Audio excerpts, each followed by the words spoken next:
Hello, hello, hello. My apologies about the unpardonable delay today.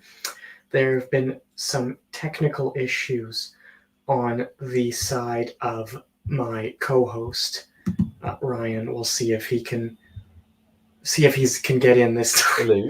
Hello. Are you Yeah, in? sorry, I don't know. My browser just randomly closed. I don't know why.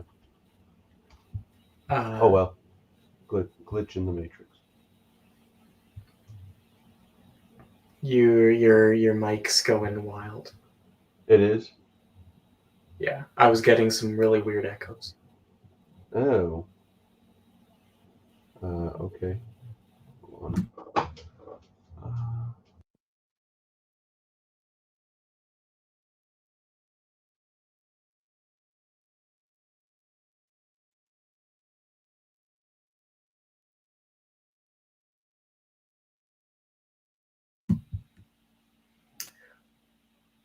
But while he works on that, I will just get started.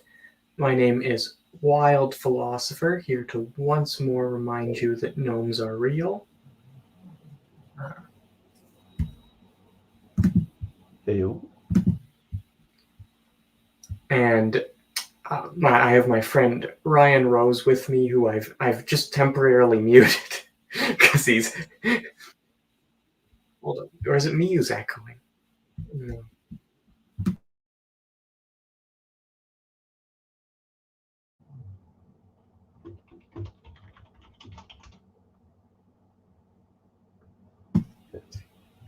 How am I sounding now? Am I sounding good? Yeah, is it me who's echoing? Why am I echoing? It was you all along. Hold up.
Okay, am I coming through now?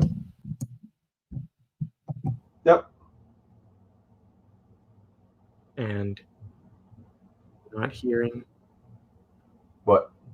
Are you hearing me echo? No, Oh, I'm not. No, I'm not. You know what? That's called I'm Been Idiot. All right, you just listened to 3 minutes of Wild Philosopher being a moron and forgetting he had the YouTube audio on in the background.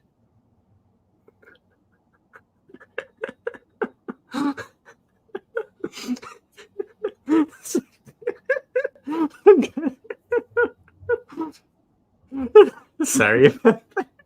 Okay, so without any further ado, I am Wild Philosopher. This is Ryan Rose with me. We're here to tell you all about why gnomes are real.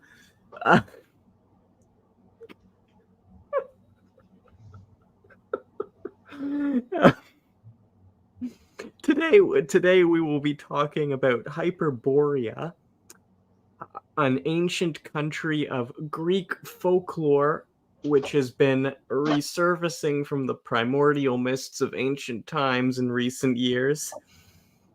And not in a good way. Not in a good way, which is unfortunate given the ancient Hyperborea was pretty based, if you can pardon a highly technical term. But before we do that,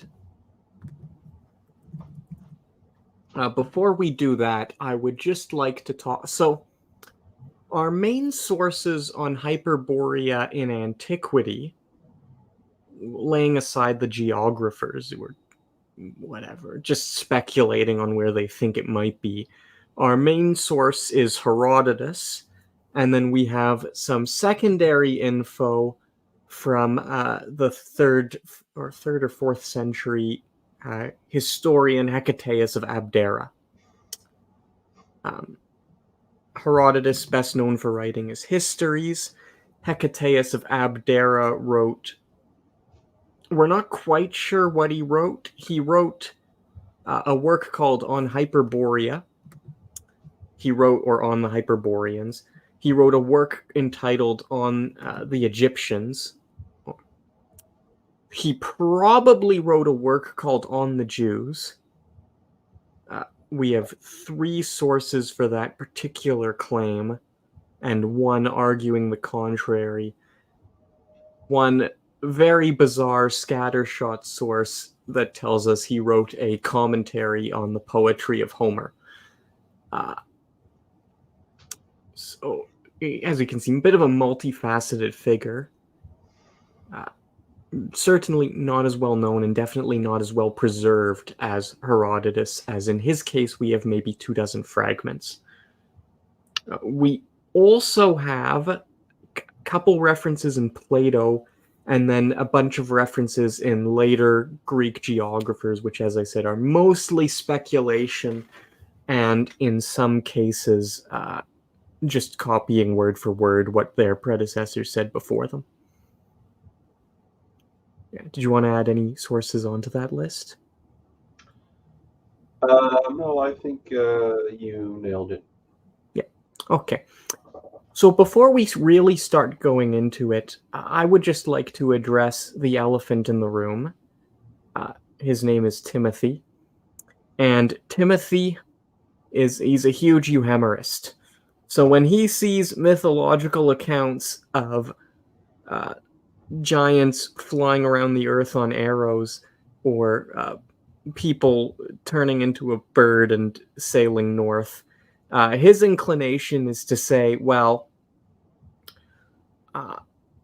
clearly this is absurd, and his next step is, I'm going to decide this is actually a cover for some other reality, which I'm just going to pull out of a hat, basically. And this other reality, which is more quote-unquote rational, i.e. it makes more sense to me, is the one that actually happened. We see this all the time with modern approaches to ancient mythology. Much of this it's called euhemerization. It is attributed to Euhemerus, a 3rd century philosopher and historian associated with an obscure school called the Cyrenaics that also produced such illustrious figures as Hegesias the Death Persuader. That's an amazing philosophical title right there.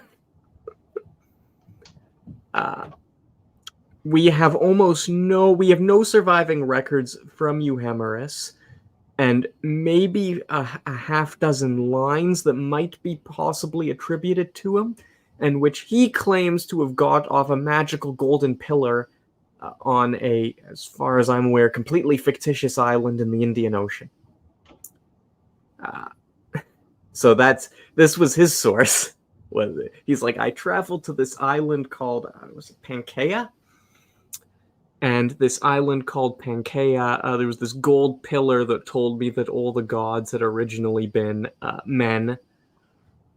All the heroes just normal men, and then people just made stuff up later on. And he basically wrote an entirely new account from out of a hat. The ancients weren't especially impressed with this, and he probably would have been forgotten entirely if it hadn't been for friends of ours like Lactantius and Augustine, who revived, and Clement of Alexandria, who revived his arguments because of their utility in Christian apologetics. We will not be using this method for the very simple fact that it's historical rubbish that involves just basically pulling accounts out of the back of your hat that have nothing to do with the historical record. This isn't necessarily because I want to commit to the reality of the accounts before us, but rather because the accounts before us are the accounts we have, and we need to work with them and not engage in wild speculation just because certain types of claims make us uncomfortable. I don't know if you had anything else you wanted to add to that, Ryan. Yeah, I'd like to retract my earlier statement about your list of Hyperborea mentions being exhaustive. Hesiod does mention them, and I don't think, or Hesiod does mention Hyperborea, and I don't think we brought that up. I do not remember that. Yes, he does. Yeah. All right. So yeah, actually, that's a good sort of segue. We're going to go into the sources on Hyperborea. We're going to elaborate on them. We're going to read. I guess we'll do it chronologically. So we'll start with Hesiod, do Herodotus, then do Hecataeus. I think we can skip the geographers just because it's a lot of speculation on like the Celts and stuff. Yeah. Well, they later rationalized it, so. Yeah, just later rationalists. And then do you want to analyze what these mean or switch to modern reinterpretations? I'd like to go over the sources, discuss how moderns interpret them, and then go over our own interpretations and what we think they're actually hinting at. Beautiful. C'est bien. I will turn over the floor to you because I have no idea where that Hesiod source is. So the Hesiod source is mentioned in conjunction with, I think it's in conjunction with parts of the Argonaut myth, when the Hesiod brings up the Boreads who pursued the Harpies, and he mentions, I think it's laconic here, but he does bring up the well-horsed Hyperboreans, whom Gaia, the earth, the all-nourishing, bear far off by the tumbling streams of deep-flowing Eridanos. And that's sort of a geographic, somewhat ambiguous geographic term. I think that may be, if I'm remembering correctly, that may be the mountain, or the mountain surrounding Hyperborea. But I'll have to go over what Herodotus said about that. It's very brief, but I do take it as evidence that Hyperborea was, I guess, already familiar to, I guess, some of the writing, the literate elite during that era, Herodotus and Hesiod included. Although I think Hesiod is actually older, typically considered older than Herodotus, but still, it was well known. Yeah. So, for those of you who aren't familiar with ancient Greek sources, Herodotus is 5th century BC, and we're going to use BC and AD, and not BCE and CE. Herodotus is 5th century BC. Hesiod, I believe, 7th or 8th. Yeah. 7. I would be inclined to say 8th. Probably came from Anatolia. That's where he identifies himself as coming from. And the extensive references to Hecate, an Anatolian goddess from the same area, favor this interpretation. We have slightly more conservative approaches to textual scholarship, which that doesn't mean politics. That means we date them more in line with how they're traditionally dated and by they were who, and accredit them, or are more likely to accredit them to who they were purportedly written by. I have read some of the arguments against Hesiod's existence. I find them unconvincing. I think he existed and wrote at least 2 of the works attributed to him. But as I said, 7th or 8th century, about, with the possible exception of Homer, about the oldest source we have surviving from Greek antiquity. Herodotus, writing about 200 years later, and unlike Hesiod, who was writing in poetry, he was was doing mythography. Herodotus was a historian, I think the first historian of the West, arguably one of the first historians in history, possibly accepting some Assyrian scholars. As far as actually, if we accept that Confucius wrote, I think it's the Spring and Autumn Annals that's attributed to him, then the 2 would have been historians at about the same time. But certainly, if he was beaten by like 6 people. First historian of the West, possibly first globally. Did you want to read the account or summarize? Herodotus's? Yeah, I have the exact pages. Okay. Well, you can recount them if you want. Alrighty. So I'm going to read. Actually, I'm going to read.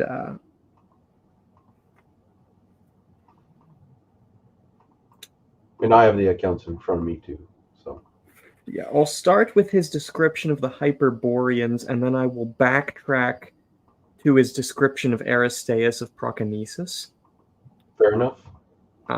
Because the Hyperboreans are slightly, to the modern eye, slightly less incredible. Of the Hyperboreans, we get no information from the Scythians or anyone else in that part of the world, except perhaps from the Isidones.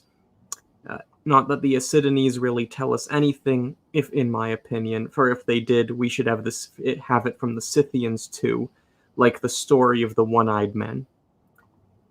There is, however, a mention of the Hyperboreans Hesiod, and in Homer's Epigoni. I believe the latter one is lost.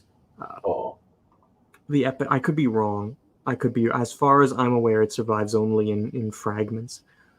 If indeed Homer was the author of that poem. But the people who tell us by far the most about them are the Delians, for according to them, certain sacred offerings wrapped up in wheat straw come from the Hyperboreans into Scythia, whence they are taken over by the neighboring peoples in succession until they get as far west as the Adriatic. From there they are sent south, and the first Greeks to receive them are the Dodonaeans. Then, continuing southward, they reach the Malian Gulf, cross to Euboea, and are passed on from town to town as far as Charistus. Then they skip Andros. Screw you, Andros. Everyone hates Andros. The Charistians take them to Tenos, and the Athenians to Delos. That is how these things are said to reach Delos at the present time, but on the first occasion they were sent in charge of 2 girls, whose names the Delians say were Hyperoche and Laodice. To protect the girls on the journey, the Hyperboreans sent 5 men to accompany them, the people now known as Perpheres and greatly honored in Delos. Later, however, when the Hyperboreans found that their messengers did not return, they changed their plan and, disliking the idea that they might always lose whoever it was that they sent away on this long journey, began the practice of wrapping the offerings in straw and taking them to the border with instructions to their neighbors to see them conveyed to their destination by a process of relay from one nation to another. And that is how they arrive in Delos today. I know of something similar to this in Thrace and Paeonia, the women there, in their sacrifices to Artemis, to Queen, always bring wheat straw with their offerings. He continues to much the same effect.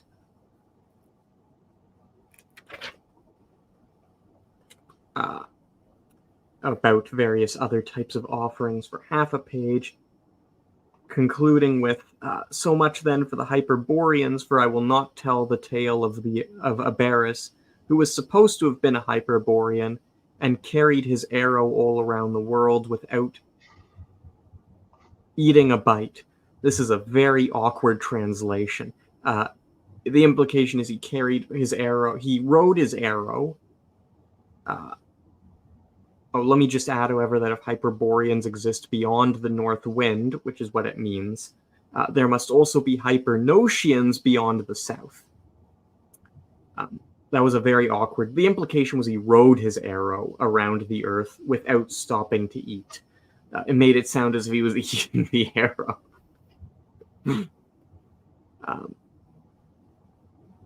So yeah, several things going on there. There's a land called Hyperborea, which is to the north of Scythia. It's to the north, but it's also beyond the north wind.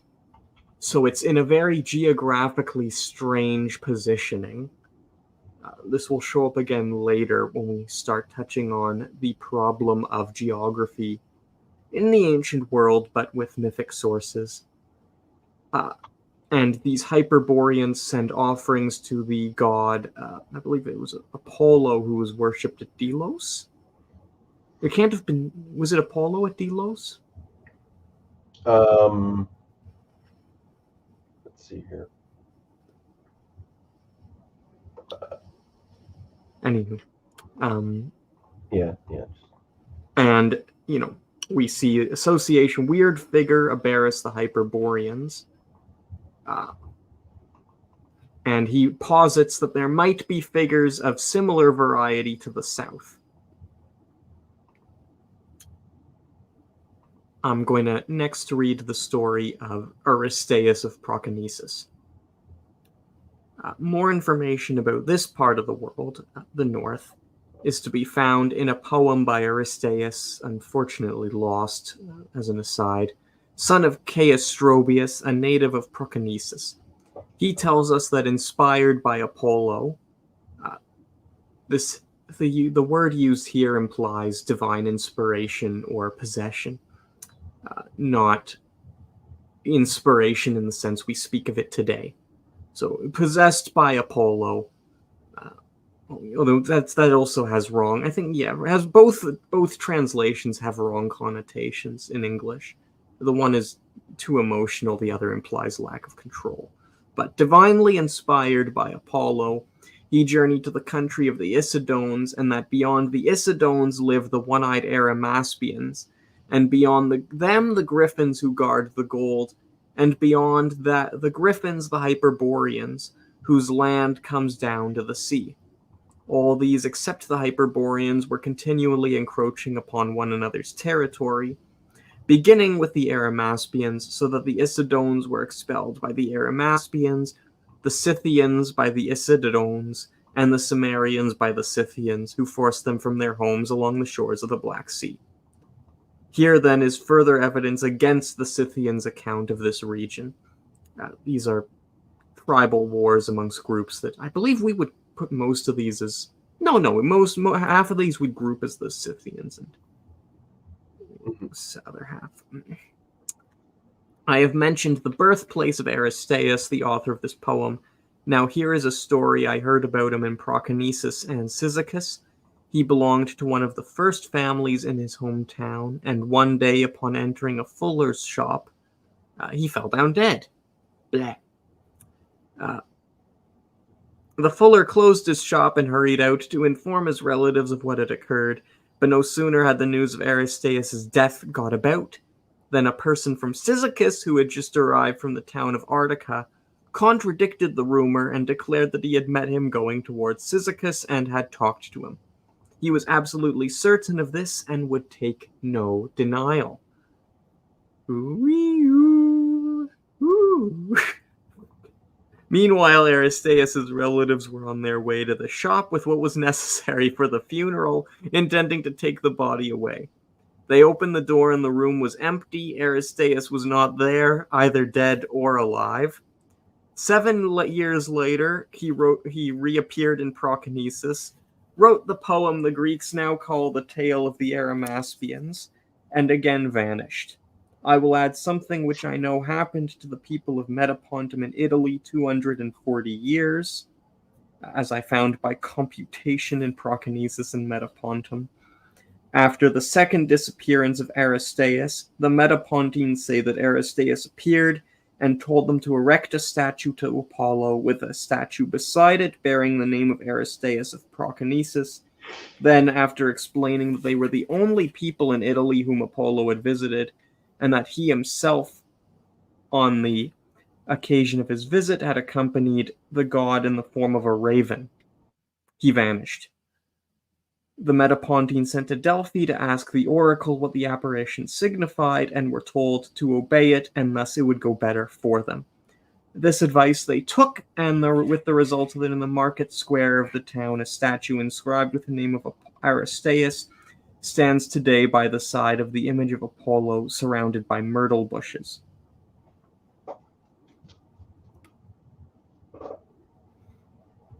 All right. So that's the second account. This is from Herodotus' Histories, Book 4. A transcribed copy can also be found in William Hanson's Book of Greek and Roman Folktales, Legends, and Myths, although I read direct from the Histories there. So yeah, as I say, so we can add several other features now to our account of the Hyperboreans. They lived beyond the Scythian tribes and play no part in their politics, are loyal worshippers of the god Apollo, were visited by Aristaeus in the form of a raven when he was divinely possessed by Apollo himself, and the latter appears to have lived 200 plus years. To the Greeks of the time, this put him into a group of, what do you call them? So, okay. We would call these things, there's a group of Greek figures who all attained immortality. Not in the, like Zeus declared, you shall now be a god, zimzalabim of mythography, but in the sense that historical record affirms that they underwent sort of divinification or existed as immortals. Most of them end up associated in one shape or form with the Pythagorean school. So you have Aristaeus, I want to say Epimenides of Crete. I'm always getting the episomethings. I may have confused them with Epicharmides just there. It is Epimenides. Oh, Epimenides of Crete. Yep. Epimenides of Crete. Euthymus of Locri would be another. As I say, cult of the Greek immortals. Euthymus, we even have archaeological evidence talking about his deification that can be dated to 50 years of his death, which is really impressive for ancient sources. So as I said, but a group of similar beliefs centered around Hyperborea. You'd have anything else you'd like to add on before we proceed to Hecataeus? Nope. We can go. Okay. So again, Hecataeus of Abdera probably wrote 3 books. He wrote on the Hyperboreans, on the Egyptians, and probably a work called On the Jews. There's an ongoing scholarly dispute on that one, but the ancient sources are all pretty much in agreement here. And from the Hyperboreans, we have Elixoia, island of the Hyperboreans, lies beyond the river Karimbuka. The islanders are named Karimbuke from the river. Hecataeus calls the northern ocean Amalchius from the river Peloponnesus onwards, which river irrigates Scythia. The river Amalchius in Scythian means He celebrated the Hyperboreans and their worship of Apollo. Hecataeus says that the Hyperboreans survive to this day. They worship Apollo, who has been seen visiting them. There are 3 branches of Hyperboreans. Hecataeus and others say that in the place opposite the Celtic land in the ocean is an island not smaller than Sicily. This belongs to the north and is inhabited by the so-called Hyperboreans. It is fertile and productive of fine climate and has 2 crops a year. They say that the moon, being only a short distance away, can be seen completely and has several earthy projections clearly visible. It is said that Apollo visits the island every 19th year, and this is called by the Greeks a great year when all the constellations are completing their journeys. On his appearance, the god plays the harp and dances all night long, from the spring equinox to the rise of the Pleiades, enjoying his own fine weather. This state is ruled by the Boreadae, who are descendants of Boreas, and the offices are hereditary. And those quotes were from Ancilla to the Pre-Socratic Philosophers, a complete translation of the fragments in DL's Fragments der Vorsokratiker by Kathleen Freeman. Not much, but we do get several more details. This is an island far to the north. It is inhabited by the Hyperboreans. Again, they worship Apollo. It is a warm land. I mean, it's fertile and productive and of fine climate. So a warm country. It can produce multiple crops a year. You can see the moon from it. And Apollo is seen dancing on the island. And the island itself is ruled by the descendants of Boreas.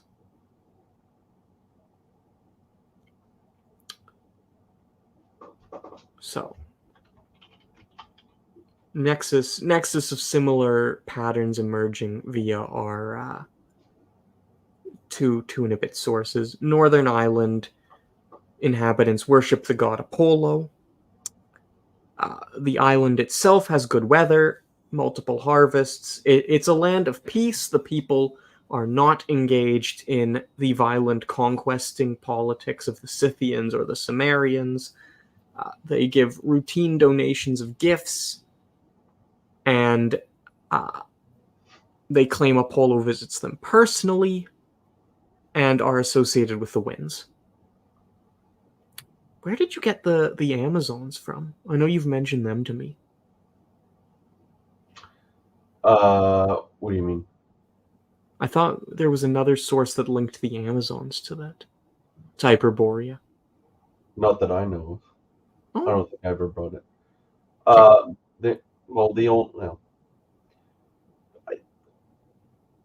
don't know. I really don't know. You know what? It may not have been. I may be misremembering. It may have been because we linked Hyperborea and the Amazons to fairylore. Yes. And I just in my head I just combined 2 different things. Yeah, so yeah. Ignore the Amazon divergence, folks. All right. Did you have any other ancient sources you wanted to add on, or any comments? I think there is Aliens commentary on the Hyperboreans. I think he might be quoting Hecataeus here, but he does mention that the Boreads or the Hyperboreads, the giants, the sons of Boreas, they were measured to like 9 feet tall.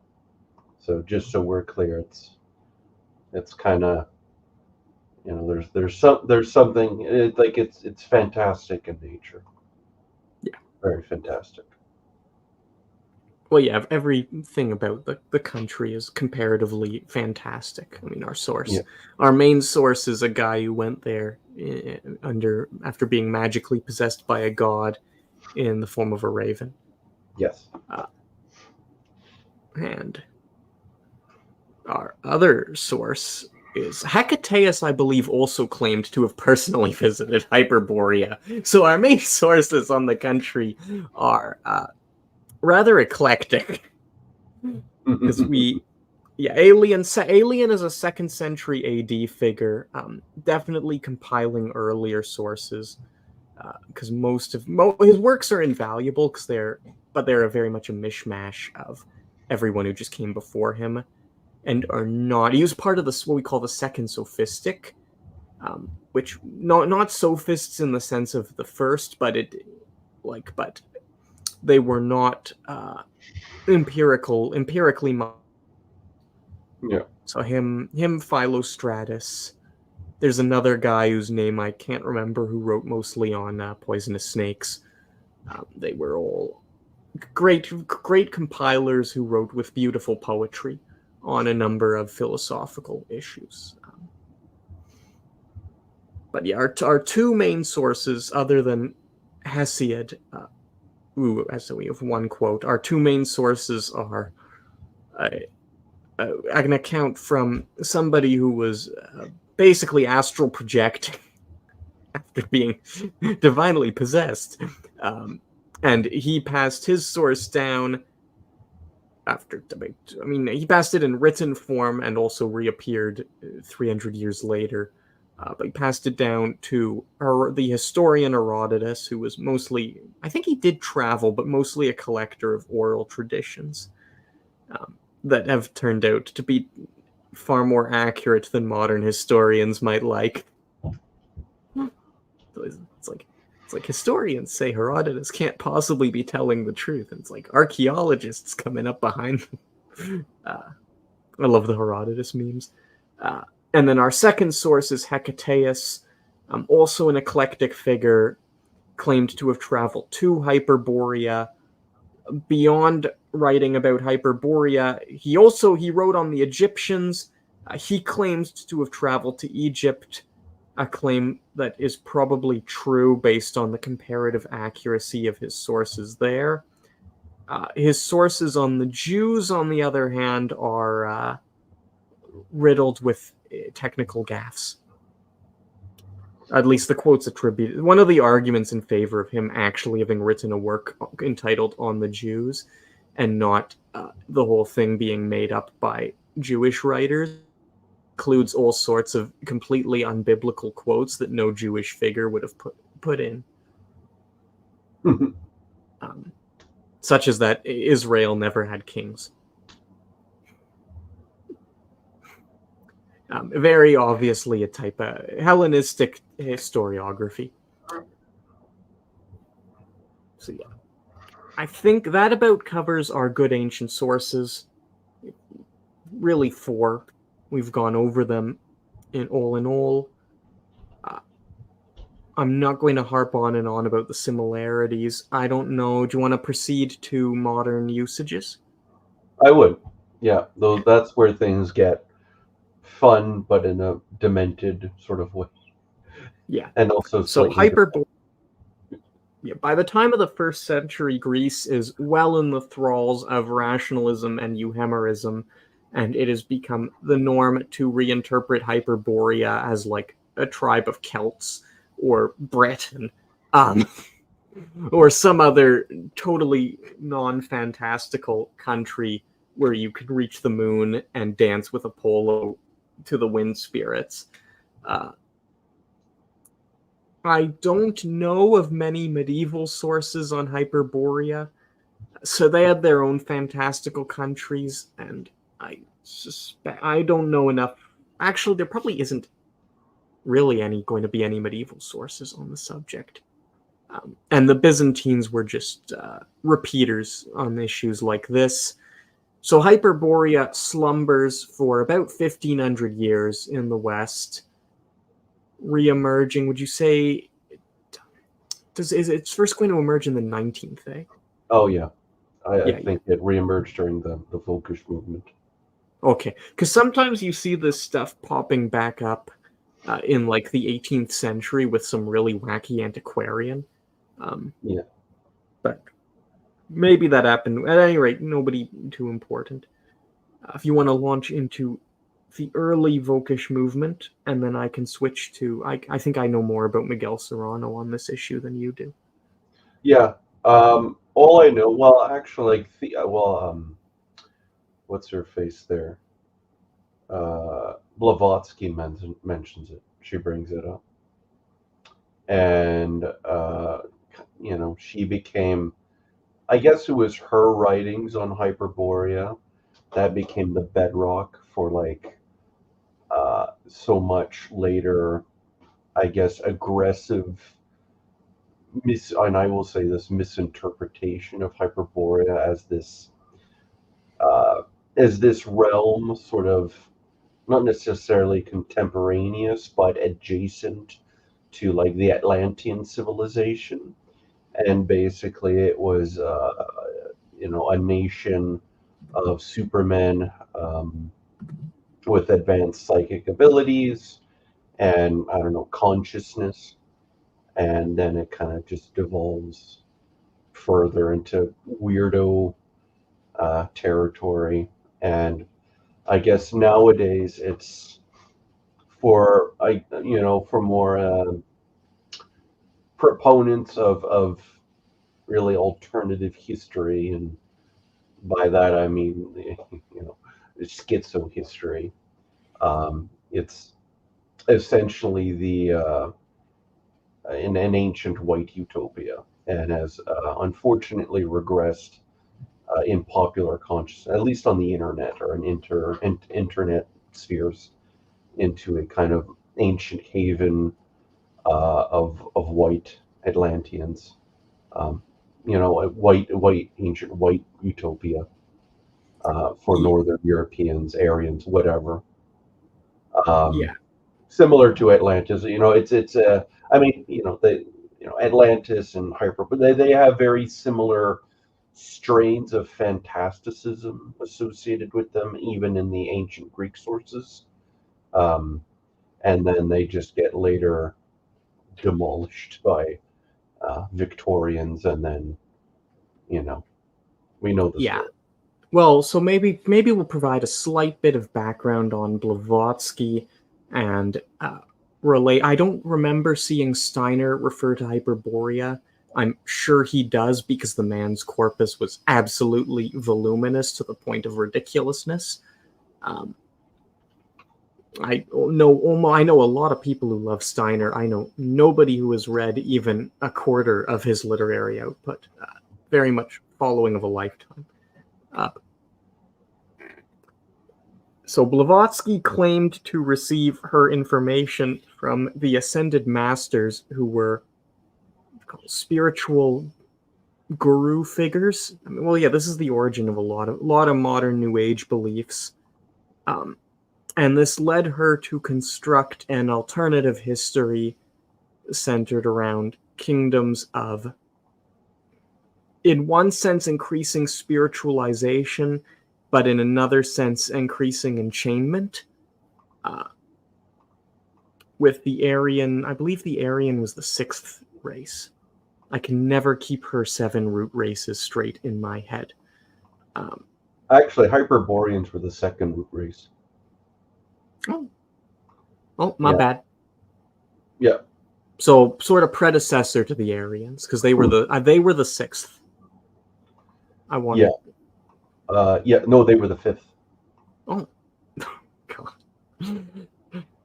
They were the the 7. What were the 7?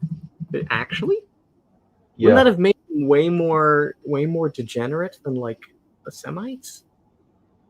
Valerian, Hyperborean, Lemurian, Atlantean, Aryan.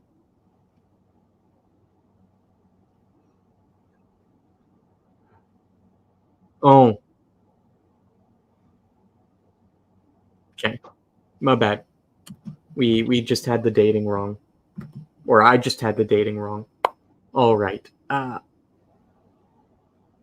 aside, Blavatsky's theories get picked up by a number of other fascinating theories and circulate through Volkish occultists such as Guido von List and Lanz von Liebenfels, who wanted to create Aryan mystical orders. List wanted an Aryan pagan order. Von Liebenfels wanted an Aryan Christian order. in spite of the putative religious differences, both had almost identical ethical teachings in practice, because Liebenfels uses academic Bible criticism to entirely reinterpret the Christian scriptures. But the next big in works of his, like Theozoology, absolutely amazing work. It's a really impressive piece of scholarship, not in the sense that it's correct, but in the sense that he is taking academic methods and applying them in ways that aren't actually contradictory to those academic methods, but produce genuinely astonishing results, shall we say. Such as that actually biblical purity wasn't in the Old Testament, it was in the New Testament.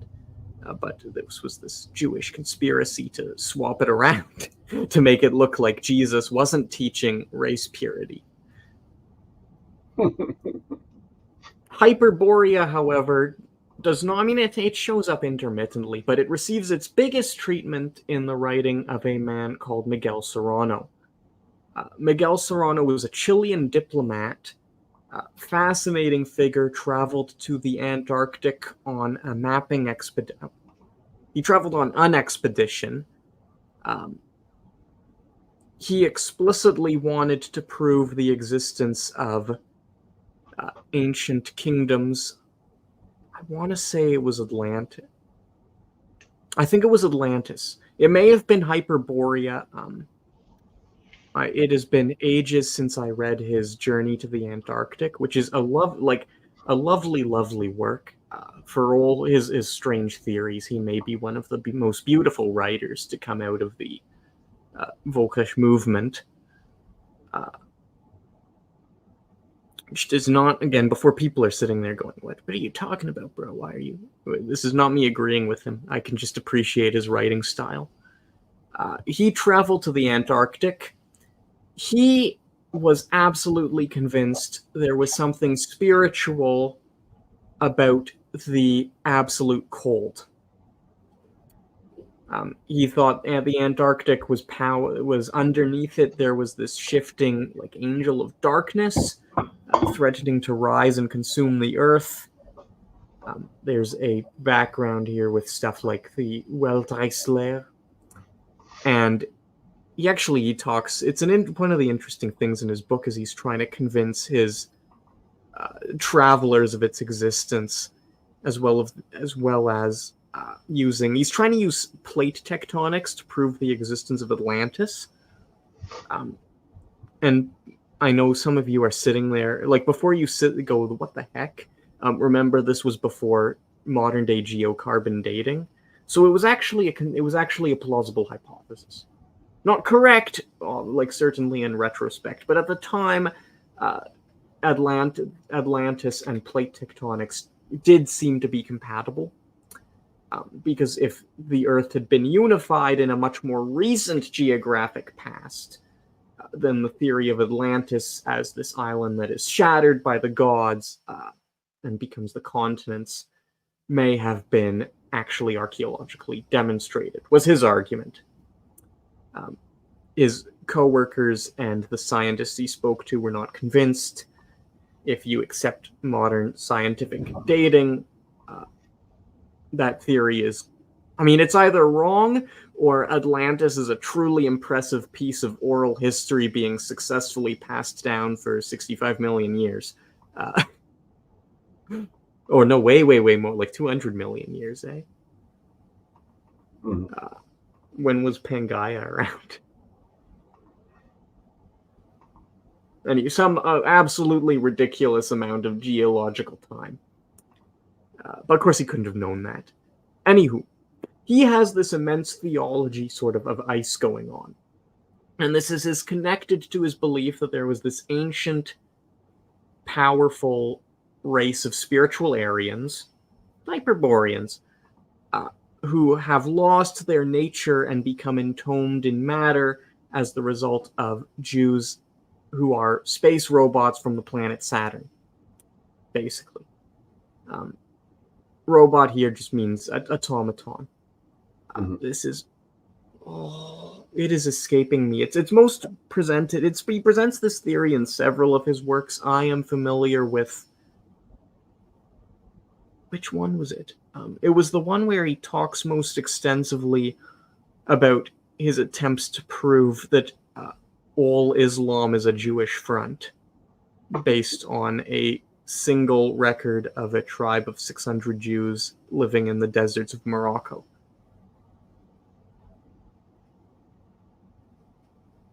It's escaping me. Lovely book. It is escaping me what its contents was. But anywho, this gives rise to, as Rose was mentioning, the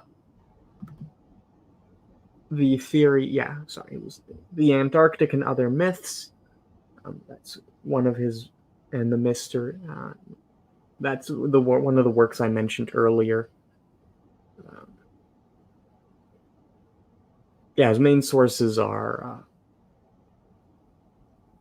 Golden Thread of Esoteric Hitlerism, which is the main philosophy he bequeathed to mankind, and the way the average person knows of... I cannot find the name of the other book I read. Oops.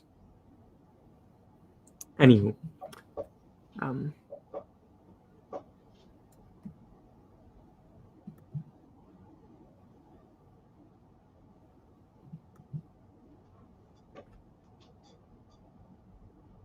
Sorry, just reading the comments. All right. This led to the modern-day Hyperborean movement, most heavily centered around a very specific website that I'm not going to name, but we all know what it is, which speaks about, as I said, this ancient white paradise in the frozen north. This is connected to a whole bunch of, frankly, rather strange... Well, so some of these are strange. Others are... What's the... I don't like the term fringe science, and I also don't like alternative science. Scientific theories that lack mainstream acceptance, but have not been falsified, and which do have evidence that indicate they might be true. Like certain breathing techniques, certain forms of behavior. We are going to get to... Well, I don't know. We'll get to the location of Hyperborea. We read our sources out earlier. But yeah, that would be the form of Hyperborea most people know it in today. And you can see that it actually is consonant in several respects with our earlier sources. It locates Hyperborea in the north, but reimagines it as a land of ice, whereas, if you remember, Herodotus emphasizes the degree to which... our first scam.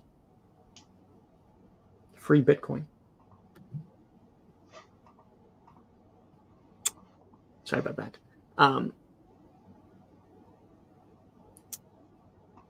Anyway, located in the north, Herodotus mentions it was a warm land with multiple harvests. That becomes a frozen land in later sources, in later writings, I should say. Our ancient sources don't agree, but they don't differ on that point. Ruled by the descendants of Boreas and Hecataeus. Apollo himself descended down in line with the moon. Much of this then gets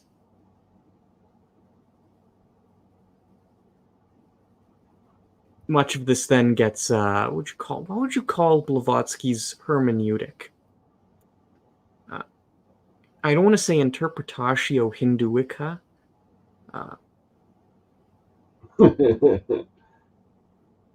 Like, she's applying a hermeneutic that she claims to get from Advaita Vedanta Hinduism.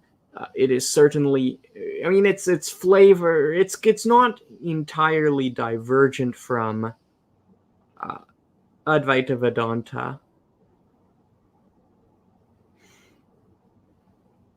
Yeah. Well, let's Blavatsky. just say it gets a Blavatskyized. Yeah, Interpretatio Blavatskia. Which certainly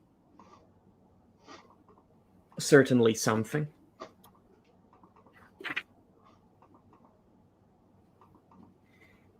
But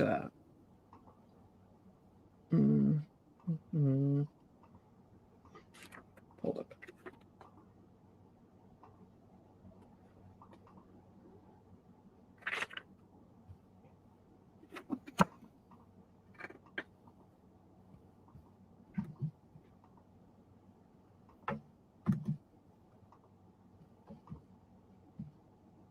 So I'm just pulling up the sources again. As I was saying, ruler of Apollo. The giants, the Superman theory probably has to do with the giants, eh? Possibly. Yeah, it's going to be the reevaluation of, say, Greek hero cults.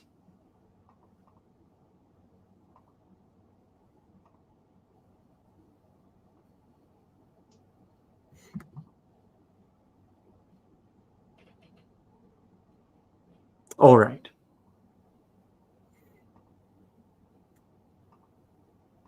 This is some euhemerism right here. Okay, so what did you want to do from here, Ryan? Well, actually, now that we've established what Hyperborea is to modern people, we could go over our interpretations of Hyperborea and what we think it might actually be versus what most people think it is nowadays, whether it's from a more Blavatsky-esque angle or a more skeptical rationalist lens. Yeah. So do you want to start by rebutting the rationalist position? Yeah, so the rationalist position doesn't really hold merit for, I think, what are obvious reasons, which is that all the earliest sources, again, we've touched on this before, it's described in very fantastic ways. Like there's griffins, there's one-eyed peoples, there's constant singing and swans flying everywhere. The god Apollo, he visits there annually or semi-habitually. The Hyperboreans themselves are actually described as a long-lived race, at least by Alien and a few other sources. And they were actually regarded as sacred by the local Scythian tribes, which would be odd to consider another human tribe to be sacred. I don't really think anyone finds any other tribe particularly sacred. And there are also accounts where they actually might appear as phantoms, or they have little fantastic, like I'm talking about the Hyperboreans themselves. They have sort of a kind of supernatural edge to them. And so I think, even, it's I just say it's far-fetched to conclude that these are a certain, I don't know, semi-nomadic or sedentary tribe of Celts or what have you. I think that's just stretching I don't think there is any evidence of that in the original sources. So there's no evidence to speak of to stretch. And I'm always wary of later Hellenistic era rationalists because, again, they almost get, they with the hermeneutics that me and the wild philosopher use, they in contrast to they just always misinterpret things. I think the rationalists in this case did not interpret the data a little more. Well, I should say fall short. they're not interpreting the data, they're supplying alternative data that makes them feel better. Exactly, pretty much. Like it's along the lines of thinking like the chimera, for instance, is actually just a euphemism or a metaphor for like a volcano somewhere in Anatolia. Who said that? Oh yeah, not Pausanias. Someone like him though, someone like a similar kind of person. I can go find it. Okay, that does. I hope that's not Pausanias, because he's normally he resists that trend. Yeah, I know.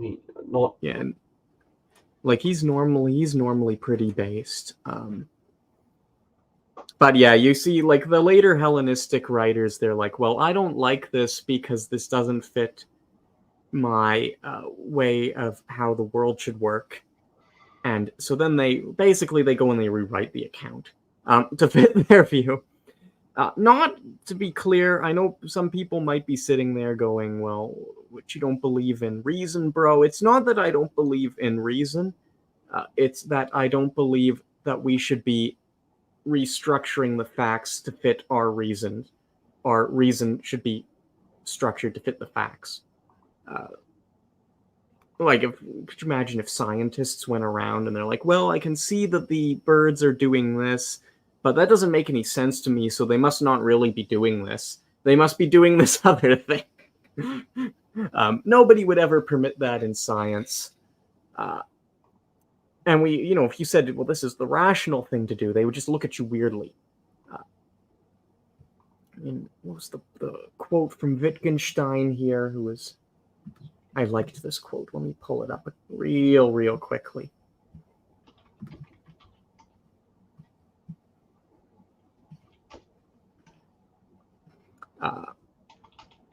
The content of the world can be discovered only by seeking its factual nature. If it proves to be illogical, so much the worse for our reasoning, not so much the worse for the world. So I think it was actually Pliny and Strabo who mentioned that. That's certainly a Pliny and Strabo maneuver. Yeah. Lots of fun in Pliny and Strabo. That's for true. Sure.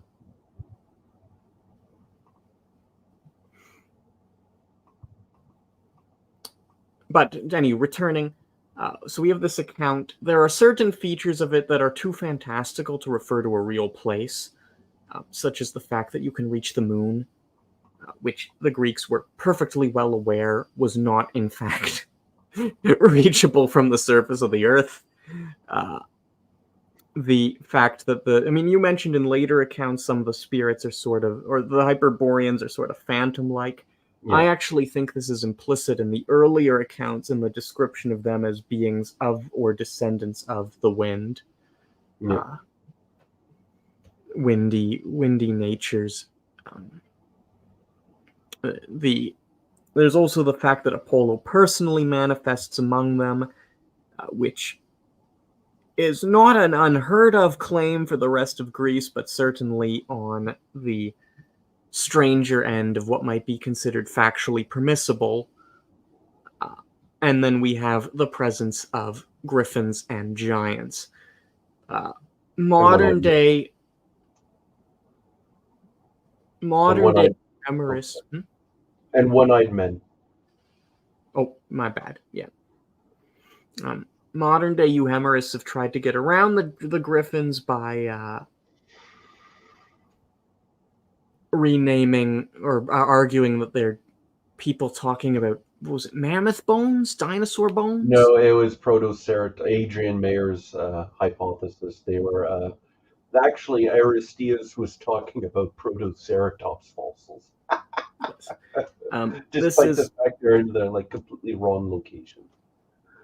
Yeah, wrong locations, and also the fact that Aristeas is not giving us his personal account. He's not giving us an account of a place he visited. He's giving us an account of a place he traveled to as a raven, while possessed by Apollo, which raises several very, fascinating.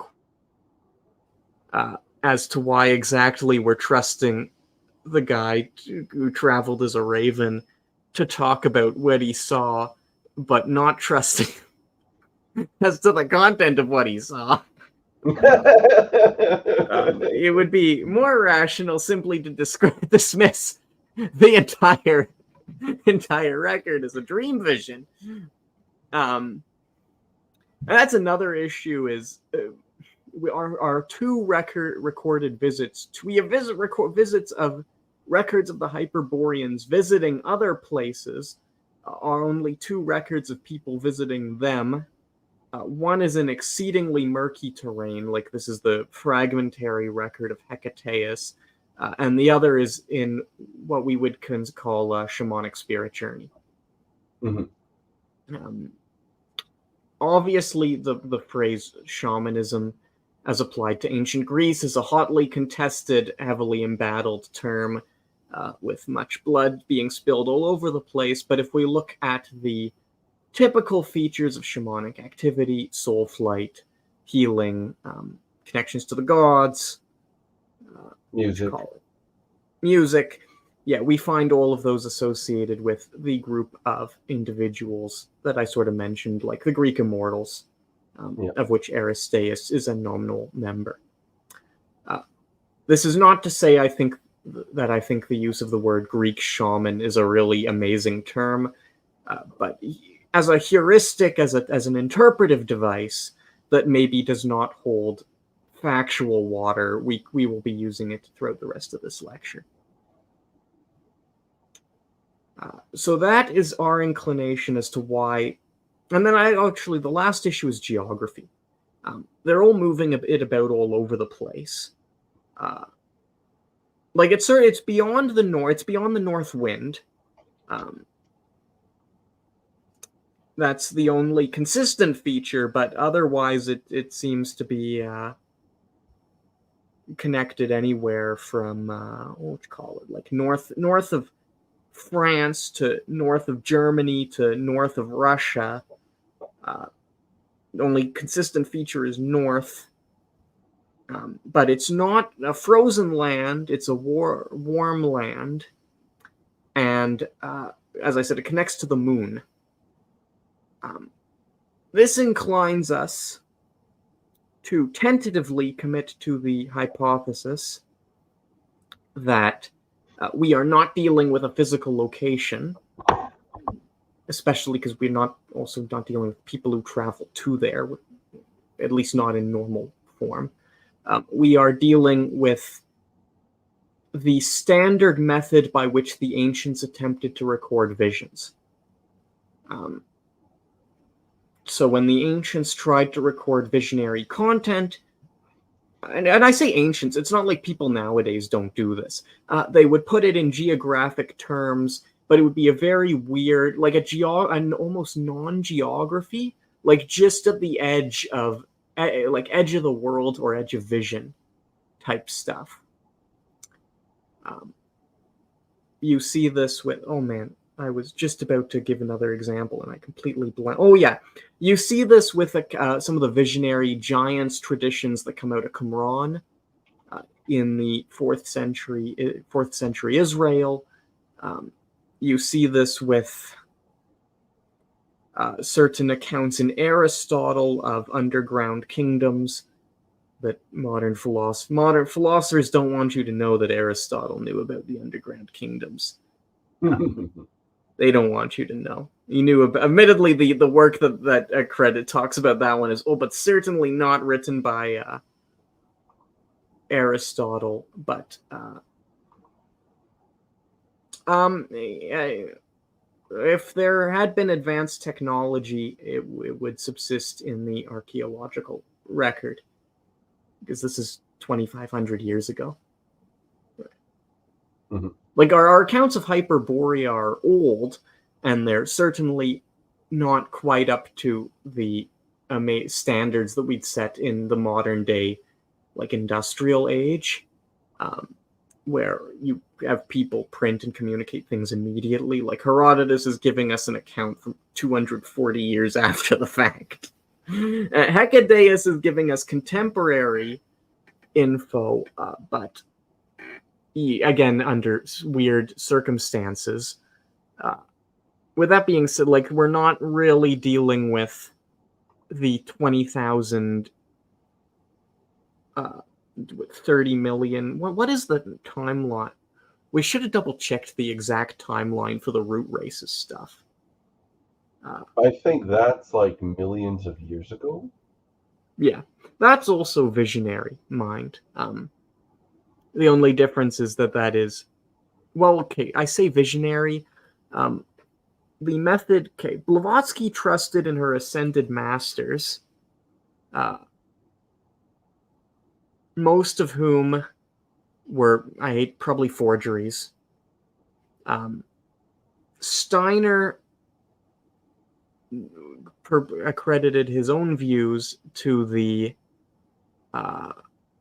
journeying back into the collective unconscious, the Akashic record. Mhm. This is the source for his claims of Atlantis,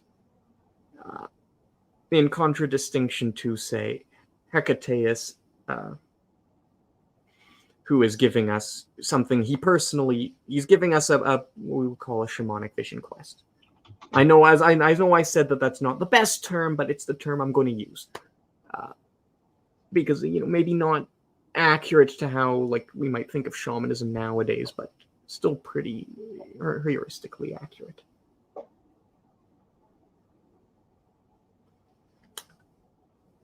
So, yeah. That, I think, is sufficient to defuse any rationalist arguments here. You're welcome, of course, to deny the existence of some of these accounts or records. I'm not going to say that people here, but in terms of the details of those accounts and what they reveal about what the ancient Greeks thought of Hyperborea, and that's really what we're aiming for here, which is an accurate depiction of how the Greeks themselves understood Hyperborea at the time, rather than, say, a question into what actually happened. Because that tends to be the disconnect between a lot of rationalist accounts. Is they're like, well, what actually happened, rather than, like, what are the sources telling us, and how am I going to approach these sources? Because the sources are telling you what people believed. Mm-hmm. They're telling you, like, the sources, I mean, unless you really want to argue that people are making stuff up, but if you don't have positive reason to do that, you should be really wary of just making that claim out of nowhere. So sources are telling you what people believed. Maybe afterwards you will come to the conclusion that those people were profoundly mistaken. Like, I'm not going to sit here and argue that everything in Herodotus is historical. But you are certainly going to, if you would have an accurate understanding of what the beliefs were, you'll be that much better historian than if you're just rewriting things as you go. So, we've tentatively surmounted the rationalist account, and we've provided, I want to say, several features of the Hyperborean accounts that we think make it safe to reject said rationalist account. Mm-hmm. Did you want to move into some of the modern problems? Yes. Yeah, I mean, most of the modern problems, they derive from, I guess, well, their hermeneutic is sort of, I guess you could say, already poisoned. Let's say the well's already poisoned by, I think, popular trends in alternative history, and typically there's this notion, like, it really is the new ageified version of Hyperborea, which again is like this primordial utopia of I don't know, it varies, proto I don't know, I guess, proto or pre-Aryans, I guess, in the case of Blavatsky's schema. But it also takes on different forms depending on who you talk to. But in any case, it's a Atlantis adjacent civilization, advanced technology, whether comparatively advanced, let's say, perhaps, depending on what you mean by advanced, it could be anywhere between they were still pre-industrial but advanced for their time, assuming it's like a Neolithic or pre-Neolithic setting, or advanced in that they literally rode in airships and had lasers or sky lasers and telepathically spoke with each other across vast distances. In any case, it's conceived as a sort of mundane civilization, but with a tinge of, or I guess, large helpings of like what I would term like science fiction flavoring. Yeah, I mean, you have several different hermeneutic currents hitting there, right? Yeah. You have the actual surprisingly rationalist, like ancient aliens approach. Yeah. Like, obviously, this guy was not whizzing around the Earth on an arrow, not eating the entire time. So this must have been like a spacecraft. I was going to say Aristeas alien abduction. Yes, alien abduction. Abaris, the Hyperborean, the alien himself. So yeah, you have the really quite rationalist sci-fi understanding, or of ancient aliens. Sorry, because this isn't meant to be fiction. It is a rationalization. Just I agree. I mentioned earlier, like some of you may have thought I was being rude when I said, like, our replacing it with our private sentiments on what's more plausible. You can sort of see, like, you have one account which says, well, obviously none of this, like, you can take this rationalist hermeneutic and use it to generate multiple entirely contradictory hypotheses, because with equal facility we can argue that either they were a tribe of Scythians or space aliens from planet Marduk. And the difference is going to be questions of internal plausibility, mostly. Now, with that in mind, or returning, you have several other currents. I think visionary stuff is mostly dead now, eh? I don't know. Miguel Serrano had, he certainly had, what would you call it, weird experiences that he describes, not on this issue, but in general. I don't know. More recent approaches have relied on, Scythians or aliens. Which way, young man? I pick fairy wind people. Fairy wind people. The real rationalist approach. Although ironic, the one more likely. Yeah, visions have sort of vanished in favor of what's called delusoguitarian schizoanalysis. The view that initiating schizophrenic states gives one privileged access to reality. I hate to say it, that seems to be the origin of most of the stuff about 20 million year old advanced cyber states fighting intercontinental wars. Like, unless you've seen anything providing a more plausible justification. Unfortunately, no. We just get Finno-Korean hyperwar. Finno-Korean hyperwar, yeah. Finno-Korean hyperwar. That's the best we've got. I'm sorry. Yeah. But it's... So yeah, this is a bit of schizo posting. You can already see how basically it contradicts most of our surviving accounts. It preserves the Apollo element, but sort of reinvents him as a warrior figure.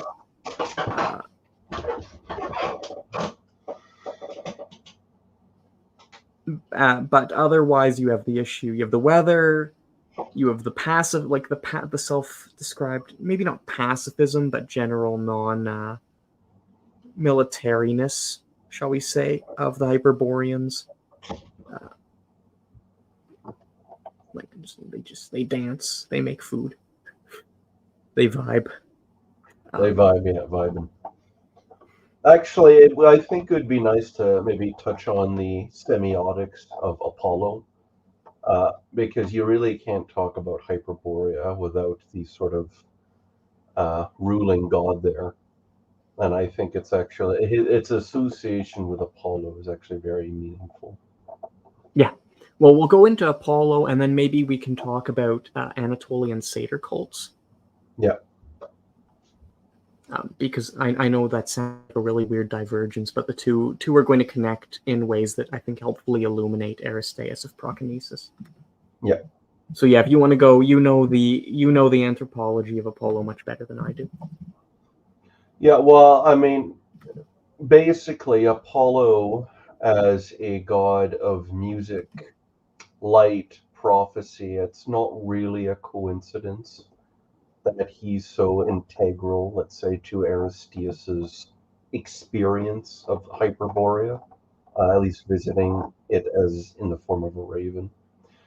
Because Apollo is what you might call a shamanic deity, in as much that he can be compared to gods, let's say like Odin, which means he is heavily associated and intimate with, let's say, ideas about shamanism, and how you want to define that is, can change the course of the conversation. But for for simplicity's sake, we can define shamanism again as the ability to vision quest, to enter trance states, to be able to soul flight, what we as moderns might call astral projection. The ancients would likely have seen it as just ejecting your soul out of your body and entering into sort of a visionary trance. And all those things are typically you make the music is also undeniable in shamanic cults and practices. Like the drum of the shaman, for instance, and other musical tools are integral to the practice of attaining that trance states. And anthropologists are, anyone who's and read anything on shamanism or shamanic anthropology knows this is quite a recurring theme in the practice. It's also association with healing, right? Apollo is a god of healing. His son, of course, is the god. What was his name? He was associated actually with resurrection, but he was the patron god of Asclepius. Asclepius, yes. Yes. Who is a healing god and a medicine god, who was, in one myth tragically killed by Zeus, but that's another story. Anyway, well, yeah, Apollo's association with prophecy, again, that's a very, very, very supernatural, shamanic, like the ability to perform divination, to see the future. Maybe the symbols of, actually, he's also symbolized by the raven, which is interesting because that does bring to mind gods like Odin, who, the Norse deity, who is obviously a shamanic archetype. Given what he does in the myths, he's also associated strongly with ravens and with shamanic soul flights as well. there are a myriad, well, maybe not a myriad, but there are sources that do indicate Odin's ability to actually soul travel. And that basically involves leaving your body through your soul, and it kind of stays behind in stasis, or I guess sort of like in a rigid form, or a death-like sleep. And of course, we see that practice associated with Aristeas here. Actually, Yeah. So yeah, like no, Aristeas, when he flopped to the ground and he was actually seen elsewhere by other spectators, I think that actually implies soul travel, as yeah, that is would the be. ability to, fly in the form of a raven. It's a very, very typical depiction of soul travel. Yeah. In the so you took a look at, if you talk about ancient folklore, if you're looking at fantastic folklore, so folklore involving tales of giants, heroes, people doing weird stuff, we can split it into two camps: Sagan and Marchen. Marchen would be what we call fairy tales. They're stories that have no putative historical basis. They're made up for purposes of entertainment. Cinderella. Or sorry, not entertainment. They're made up for a variety of purposes. Sometimes it's entertainment. Cinderella definitely had very religious implications when it was originally composed, sometime between 6,000 and 25,000 years ago, depending on what variants we choose to consider part of the Cinderella corpus. A lot of these are so, and they're not intended to be taken serious. No, they're not intended to be taken as historical occurrences. Yeah. Sagan, however, or Memorits are ostensibly recordings of real supernatural encounters. Yes. We can usually tell by internal hallmarks. I mean, often they're just super obvious. Like the tale of Aristeas is a paradigmatic memorit. It is a fantastic story that is supposed to, like Herodotus believed it happened. And he's giving us the details about the man being seen dead in one room and walking down the street like a city away, because this is a quintessential sort of piece of evidence in the memorit for the tale's authenticity. Which isn't to say it's not true, just to say that that's, like, people do this nowadays, like if you look at people who actually experience something weird, they're always going to try to give some piece of physical evidence to buttress the claim that they're not crazy.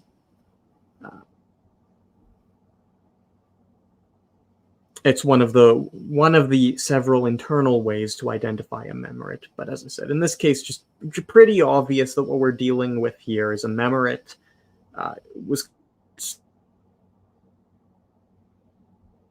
If it happened, obviously, if it didn't happen, somebody just made it up. If it did happen, the story was considered suitably odd to be worthy of being passed down by the people of Cyzicus to Herodotus's time.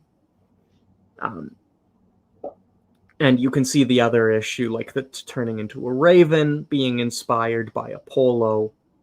And again, inspiration, like very religious meanings here. Same with Hesiod. He claimed to be possessed by the muses. There is very little reason not to take him at his word. At least as far as his internal So that's sort of going to be the background to Apollo. He's an Anatolian god. Mm-hmm. Is it? So it's from the Hurrian, right? No, Luvian. Luvian. So that's Western Anatolia. Yes. He has a precursor in Luvian religion known as Apollonius, who was actually the patron god of Wilusa, which we might now call Troy, which is fascinating because in the Iliad, Apollo was the defender of Troy. He was the primary defender of Troy, and in later other non-Homeric sources, He is traditionally, I think he was I think he helped to inspire Paris to kill Achilles. Yeah. But historically, Apollo does come from Anatolia, and he is likely an import of the Luvian Paleunus. And we have tablets that actually do describe Apollonius as the god of Wilusa, dating to the late Bronze Age. So he is, Anatolian in origin. Yes. And I'm just going to quickly remind individuals here that Hesiod, so we were talking about our sources for Hyperborea. I mentioned Hesiod is from Caria. Herodotus is also from Caria. And both of those are in Anatolia. Or sorry, both of those. Caria is in Anatolia, Yes. just to the south of where Troy would have been located. Yeah, and Aristeus was from Anatolia. Proconesus is an area in Anatolia. Yeah. So these are all Anatolian encounters. We've been talking about Greek. We can really narrow in to sort of the Anatolian religious sphere, where you're looking at Apollo, you're looking at Hecate, you are looking at the cult of Magna Maud for Anatolian in origin. This is all from this one strip of what is now southwest Turkey. Yeah. And then you have Dionysus coming in from probably the Scythians in the 9th century. And he enters, well, he goes through Thrace and then hits Anatolia at the same time as he hits Greece. Actually, I might want to double check my sources, because he might be mentioned in Mycenaean Greek sources, which would place him much earlier than 9th century and perhaps late Bronze Age. Dionysus? Yeah. Oh, okay. But I'll check on that. I'll get back to you on that. Yep, my source on that one. Yeah, because if I remember correctly, I did read a compendium, or not a compendium, on a guide to the Bronze Age. It was Oxford, and they do mention 10 of the 12 major Olympian deities were mentioned in Mycenaean Greek sources. The only ones that weren't, I think, were Apollo and Aphrodite, because we know she comes from Cyprus, and she's just very Syrian in origin, I think. Well, that makes sense. Yeah, like she's That whole Aphrodite, an Astarte. Astarte, yeah. Yeah. And that certainly explains elements of Adonis. Yes. Oh, yes. Well, that's etymologically related to Adonai in the Semitic. Well, that is fascinating. That's Adonai. That really recontextualizes a lot of mystery cult stuff. Oh, yes. But returning, I guess, so I could 100% be wrong on my source on Dionysus being 9th century is from a professor in Roman history talking about Nero. So it is 100% possible that guy was not up to date on his Greek archaeology. Yeah, it might be maybe way earlier, actually. Could be way earlier. At any rate, Apollo, Anatolian god. So when we're talking about, and almost all of our sources, I think even Abdera, like, where the...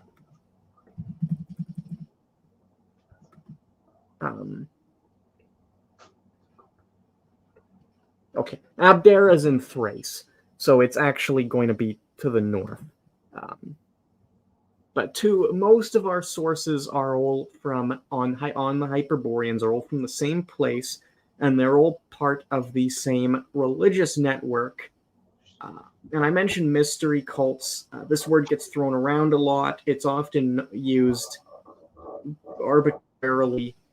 In this case, we're actually confident in our dating, or in our term here, that Apollo is sort of a mystery cult figure, at least in the Anatolian context. I'm not going to, don't go about treating any reference to Apollo anywhere, because a lot of syncretism is going on with Greek religion, and a lot of figures with maybe originally different names or different backstories are getting assigned different roles as the time period goes on. Which is just to say, be cautious if you see some other source and you're like, oh wow, this is mystery cult stuff, and then it turns out to be like 3rd century AD Sicily. But our other source, so if most of you have read like a book of Greek myths, you have probably read the tale of Apollo and Marsyas the satyr. Now, for those who don't know, Marsyas challenges Apollo to a musical duel. Apollo plays the lute. Marsyas plays panpipe. He plays a flouted instrument. Marsyas plays better than Apollo. Apollo is upset and says, well, but obviously you can't be considered the greatest musician unless you also sing. So this is round 2. We're going to play our instruments and sing. Now, guess who won that one? Was it the guy with the lute who could sing, or the guy who was playing a flute? So Apollo wins through trickery, and he flays Marsyas alive. This story has been passed down. It is generally not considered to Apollo's credit. I'm actually about to flip that on its head, and we're going to defend Apollo's honor. Yes. Because I'm actually going to tell you today the second secret half of that story. And my source here is... Hold on. My source is... It's a really long name. It is... Oh, come on.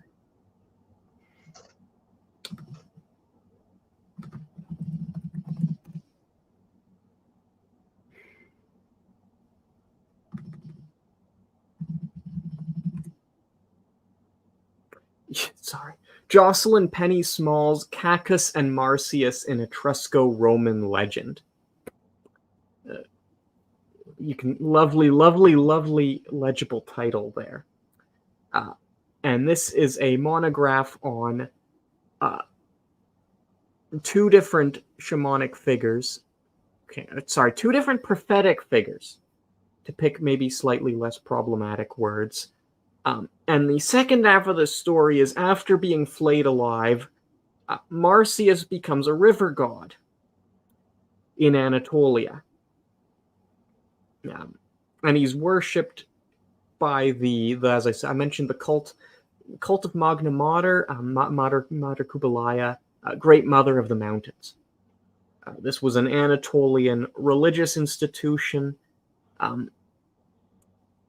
made its way across most of the ancient world. You'll sometimes see academics call them the Metroacs, which is a very weird name that, as far as I'm aware, they did not use for themselves. But the cult of Magna Mater was an Anatolian cult. It is one of the best documented mystery cults in antiquity. Its initiates would swear to live a life following the teachings of I'm just to be clear, I am using cult in the anthropological sense, not in the psychologically insulting sense of like some new age guru religion where you give up all your money and do dubious deeds with your guru who knows how to unlock the divine feminine within if only you spread your legs right. This is not the cult. I'm using cult in the anthropological sense of a certain religious group that meets at a specific time to fulfill a specific rite in a specific place. Yeah. Which was the original meaning before it got turned into an insult in like the 70s.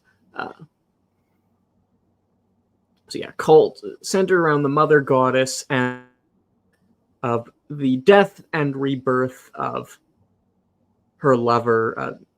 Sometimes Adonis is one famous example. There's a whole bunch of other names. Attis, for instance. And this myth was enacted at certain festivals during which time the adherents claimed to see and dance with nymphs and satyrs. The deification of Marsyas, it's usually left out of our accounts because it kind of comes out of nowhere. So later mythographers were like, I don't need this. But in doing so, they actually got rid of the most important element of the myth. Because why were the ancients telling this story? Like, why did people in the first, second century Rome, Greece feel obliged to go around telling a story that, on the face of it, is so absolutely discreditable, to Apollo's conduct? Let's say I'm a first century Greek pagan, I love Apollo. Like, why am I telling, if I'm worshipping at the guy's altar, why am I telling a story where he wins through trickery because he can't win in fact, and then flays a satyr alive? And why am I mentioning that the satyr then becomes a god? The answer is because Marsyas as a god became associated with a network of prophetic meanings intimately tied to Roman political life, specifically Roman here, because there was a specific gens that claimed descent from Marsyas. And this prophetic behavior, sort of this initiatic stance of Marsyas as god, as prophet, paralleled the role of the gens of Marsyas, his putative descendants, in the polis. Roman understandings of parrhesia, which we translate to free speech, but which does not mean free speech in the sense that most of us would understand it and use it nowadays. Romans' understandings of parrhesia were intensely religious, were intensely connected to very specific notions of self-control, of a sort of purification of the self, for to live the higher life which was necessary to participate in the political sphere. Remembering that Roman political life was aristocratic. And that is why, if you're looking by the first century, you have statues to Marsyas in every Roman city. It was one of the most popular, nowadays, this is this cute little story that most of us either read in our Dolaris book of Greek myths when we were 4 years old. To the ancient Romans, this was of profound religious importance. And if you go to the monograph I just mentioned, which was, just to repeat my source here, Jocelyn Penny Small's Cacus and Marsyas, an Etrusco-Roman legend, she traces a similar role for the, Cacus is not a deity, he's a prophet, probably existed in the sense that we have the remnants of his house, which is usually fairly, not insurmountable evidence, but pretty good evidence that he was a literal human being. So I do find it funny that most of the Etruscan prophets were proven to exist. More than can be said for a lot of ancient figures, because we successfully recovered the corpse of the child prophet Tagas too. Which academics they're still in denial over it. They're like, well, this could be another child. Yes, it was buried at the same time in the same place. And yes, it was treated as an object of religious reverence. But I don't know, bro. Maybe it's somebody who had all the identical features to Tagas and lived at the same time. But back to our sort of religious activity. We have this network of religious meanings, which we've broadly described as shamanic. We can use prophetic if you'd like. I think that's a bit too narrow because that gets rid of some of the other issues like healing and soul flight that we find connected. And all of these things are related to complex of myths, of which Hyperborea is maybe not at the center, but certainly inextricably connected.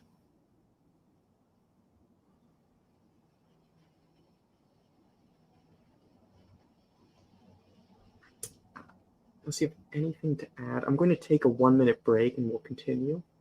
Sure thing. Okay. We will be back in 1 minute.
Okay, back.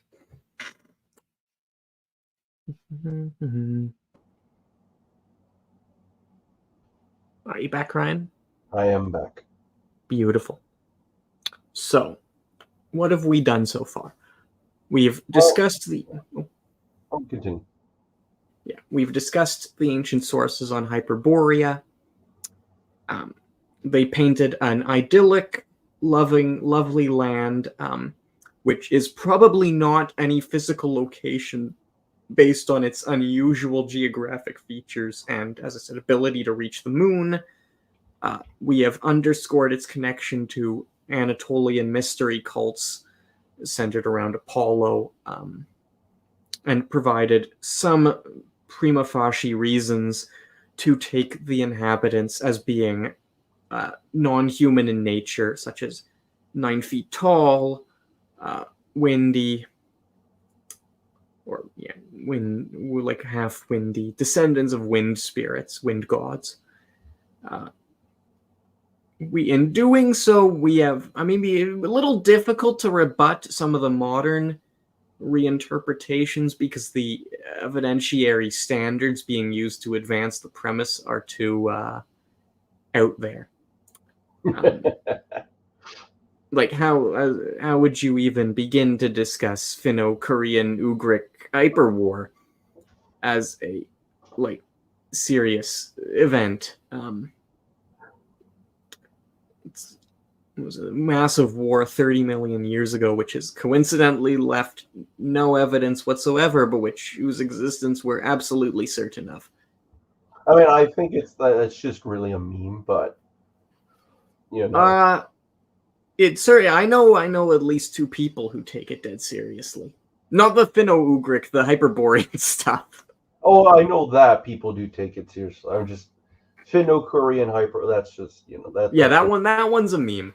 That one's definitely a meme, but.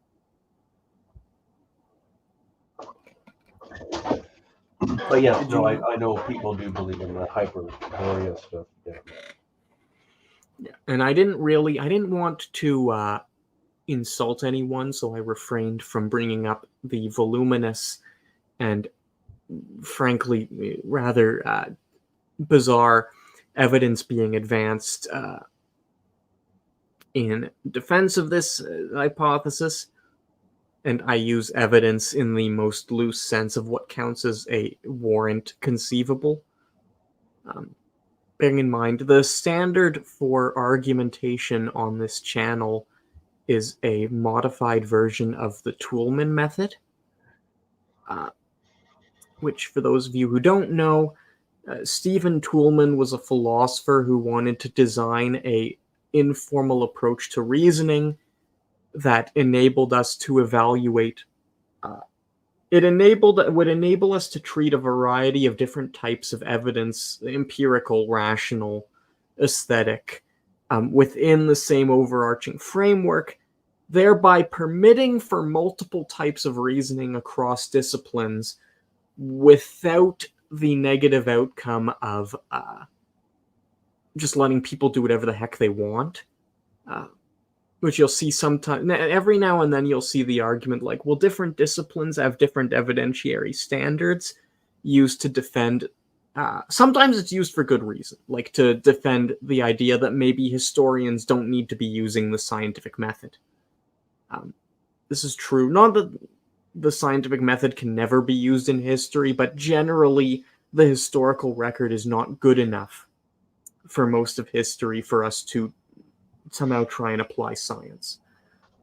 You also see it used to defend really crappy methodologies used in bizarre political fields of academia. It's like, well, I'm not accountable to you because different fields have different standards. And the Toulmin approach was designed to mitigate that and to also to be able to work with, like, normal individuals are not trained in formal logic. They are not going to present their claims as formal logic. So the Toulmin approach, very briefly, is we have a question. The question manifests in a claim leading by a certain argumentative structure to a conclusion, and buttressing that claim is the warrant. So our question is, what was Hyperborea? Our claim is that Hyperborea was probably some sort of fairyland based on survival. The only sources we have from the ancient world about Hyperborea. Again, and the warrant is going to be our sources from the ancient world, like Herodotus, Hecataeus, Hesiod, Aelian. And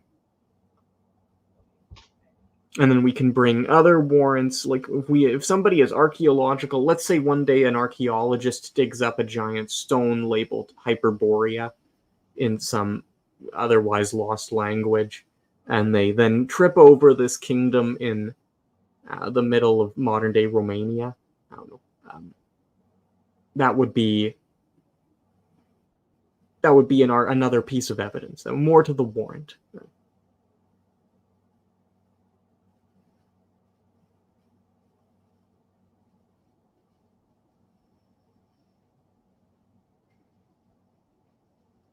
Anything you wanted to, I guess, add on to the Hyperborean topic? Okay, Ryan. Yeah. Well, I think. I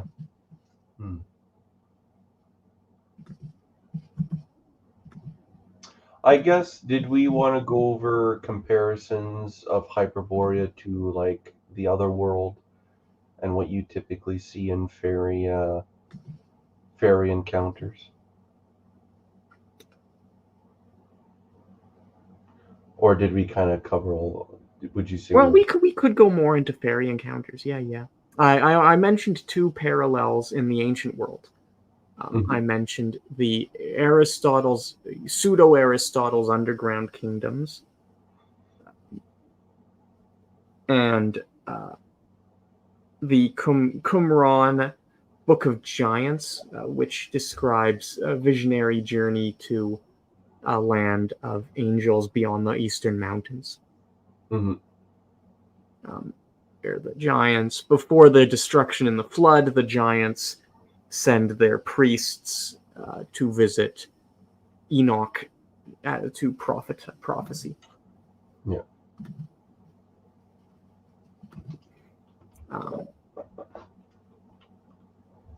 And the implication is it is not a land visitable by physical humans. So yeah, if you want to give the general features of, I've been using fairyland pretty loosely. So if you'd like to give the exact features.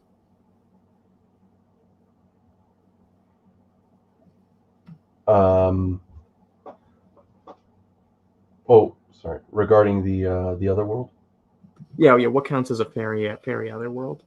Well, usually there is, there is a presence of trees, luminosity, sort of extravagant, like it's very blindingly beautiful. There's association with rivers, music, gold, precious jewels, precious objects, things like that.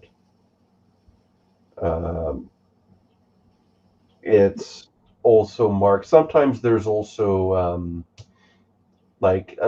fabulous abodes like castles and what have you. Strangely colored animals. The denizens, what we might call the fairies, are typically dressed in colorful regalia, and they might be, doting about around a banquet. There's food usually, treasures, things of value, and it's very idyllic, very very idyllic, idealized, very pleasant. It's like a in a colloquial sense, it's heaven. And I think one of the key things that maybe we should emphasize, because a lot of those features, altogether maybe a case for fairyland, but a lot of them could also show up mundanely, although not generally in folklore. But I think one of the key features that should be emphasized here is the degree to which the journey to the land and the land itself are, which you might think of like slightly sideways. You're clearly not looking at like the heavenly journey of I'm zipping into the clouds. You're looking at a sort of journey into a place that is in one sense physical, and in another sense very much not physical. And we see this surface time and time again with descriptions of mortal journeys into fairylands. You look at like undersea kingdoms among the Inuit, a lot of underground kingdoms in medieval Germany. Yeah, we're not synchro. Yeah, thank you, Gordy. Yeah, no, that's Tholo. Yeah. I've been sort of ignoring. Thor and Apollo not the same person. No. Some phenomenological comparisons to Odin, but certainly not the same person there. I agree. Similar symbols, and functions, but I would not say the same deity. Yeah. That's Interpretatio Graeca. Yeah. Sorry. Returning to our discussion, one of the key features that marks the entry into fairyland, beyond the degree of astonishing perfection in the place, where you can see the clear-cut parallels to Hyperborea, but one of the key features and the fastest way to recognize it is the degree to which the account is emphasizing A, its physicality, and yet B, the I want to say geographical implausibility. Spatial implausibility is maybe a better way of putting it. Mm-hmm. People will fit into spaces that cannot be spatially expressed by any conventional mathematics. They will vanish into countries that shouldn't be able to fit there. They will take journeys to places that cannot possibly be real. That tends to be the main hallmarker that the memorit in question, or the folktale, because a lot of fairy stories also involve journeys to fairylands. That the place in question is using fairyland loosely, is an other world. That tends to be the hallmarker of an otherworld journey. Yeah. And so returning to our ancient Greek sources from where we were dillying in medieval Europe with and the modern day Inuit, returning to our ancient Greek sources, you can see the degree to which even Herodotus is emphasizing that this physical reality but spatial implausibility is characteristic of Hyperboreans in a way it's not characteristic of the Scythians. Right. Yeah. It's north and geographically defined. Yeah, can't be geographically defined. North of the North Wind, or beyond the North Wind, sorry. It's past the Scythians, but the Scythians have never been there Beyond the north wind to me actually reeks of like it's at the edges of the earth. It's beyond. It's kind of up there. It's Yeah, very indescribable terminology. yeah. You see the same in the Liji, which would be a Taoist work from about 100 years later, like beyond the north, back of the winds. The edge of the world, yeah, terminology. And then you get to, as I said, like the Herodotus was perfectly well aware, as was Hecataeus, that the moon is not a geographical body you can walk to.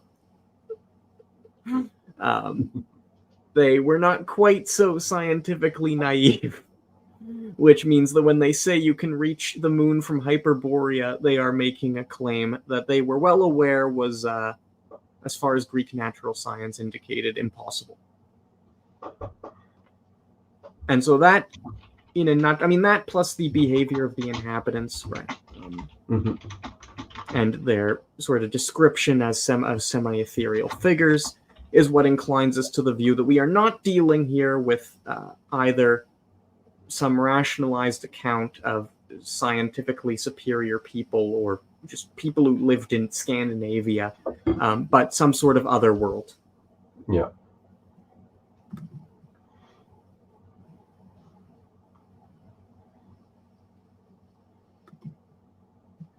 Yeah, I think that's our case. Yeah, that's the case. I think it's a strong case. I think it's what would you look at? Oh yeah, it is much stronger if you have more familiarity with like Greek religion. Yes. We approach this in isolation, and so some of you may be listening to this and it's like, well, a lot of this is very inferential reasoning. On its own, it's not the strongest. What inclines me to the view that this is probably more true. Obviously, the cybernetic space Hyperborean empire is just way out there. But otherwise, what inclines us to the view that this is another world is the continuous reference to such phenomena across the spectrum of Greek world, and the degree to which these realms often lurk under later attempts at rationalization. Yeah. We know a lot of Greek writers were rationalists. Herodotus would sometimes do euhemerization. Yeah. Ostensibly, historical encounters involve mythical figures. And this is really one of the issues that you run into with euhemerism and rationalization as you go across the gamut of ancient myth. Is euhemerism assumes that mythological accounts are, as I said, mythologizations of mundane encounters. In fact, we encounter far more instances where mythological encounters have been rationalized and gods and monsters have been made human. This happens consistently in later accounts of Norse myth. It happens in Irish myth. It is an infamous feature of Chinese mythology that an astonishing number of divinities and cosmic monsters and whatnot were later become historicized. Yeah. I kind of lost my train of thought there, but sorry, returning. So that, yeah, as I said, it's maybe not an ironclad case on its own. But if you sit there and you read, if you really narrow in on like Greek religion from the perspective of the Greeks themselves, or Anatolians, like what did they think was going on? What were their religious activities? Start looking at their features, then yeah, you're looking at another world journey, which has been passed on through several sources.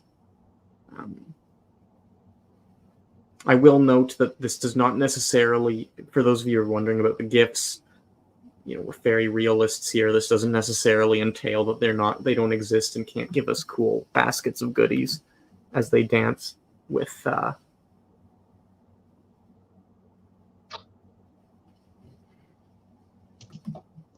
they danced with Apollo.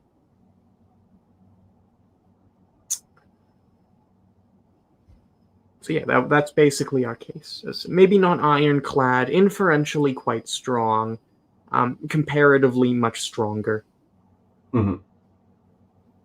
and certainly the most plausible of any potential hypothesis, except for just dismissing our sources as complete fabrications.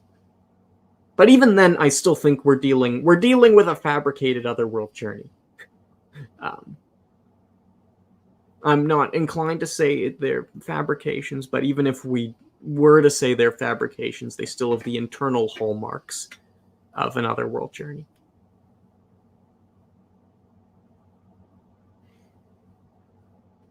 If you had nothing else to add, we can close off for the evening here. Yeah, I think that that about sums it up. I have nothing else to add. Alrighty. So thank you very much for tuning in tonight. We had a lot of you here. I think we covered a decent amount of ground. I'll be having Ryan back in future to talk about more features of ancient Greek religion, possibly ancient Egyptian religion. We might actually do a seminar on Atlantis. Yeah. Go over some of the sources there. Continue to... But yeah, thank you very much. I'm Wild Philosopher. He was Ryan Rose. And have a wonderful evening.